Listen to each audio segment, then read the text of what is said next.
Assalamualaikum warahmatullahi wabarakatuh.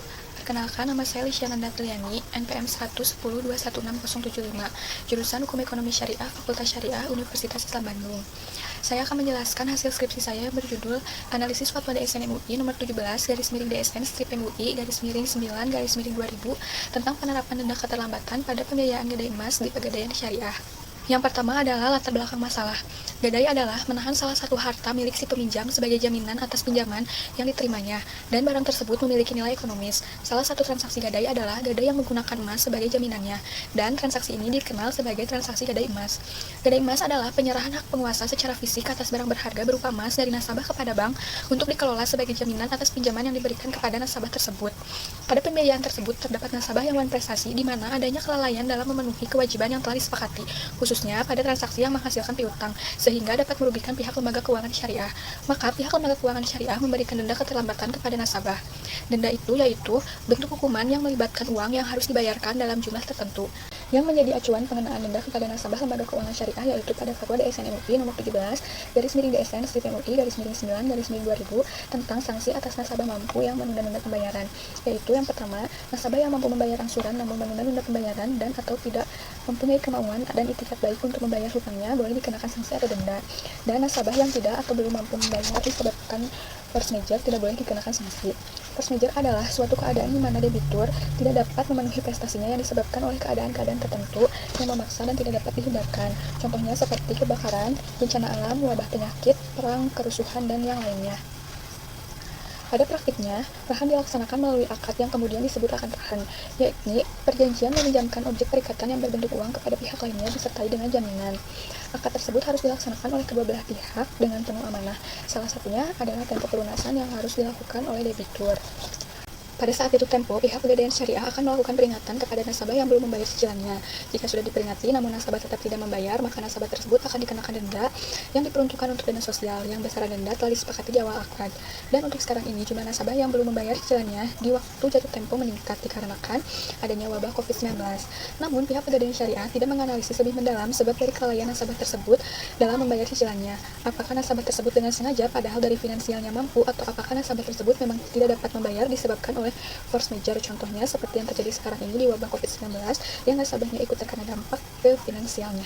Berdasarkan uraian latar belakang masalah tersebut, maka rumusan masalah yang dapat diambil yaitu 1. Bagaimana konsep gadai dan denda keterlambatan dalam hukum Islam. Kedua, bagaimana prosedur pemberian pembiayaan gadai emas di Pegadaian Syariah.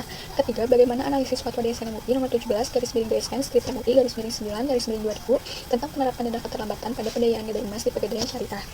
Yang selanjutnya yaitu metode penelitian. Jenis penelitian ini yaitu kualitatif, yaitu prosedur penelitian yang menghasilkan data-data deskriptif berupa kata-kata tertulis atau lisan dari orang-orang dan perilaku yang dapat diamati. Melalui pendekatan filosofis, yaitu prosedur pemecahan masalah yang diselidiki secara rasional melalui perenungan atau pemikiran yang terarah. Dengan sifat penelitian deskriptif, yaitu penelitian yang berusaha untuk menuturkan pemecahan masalah yang ada sekarang berdasarkan data-data.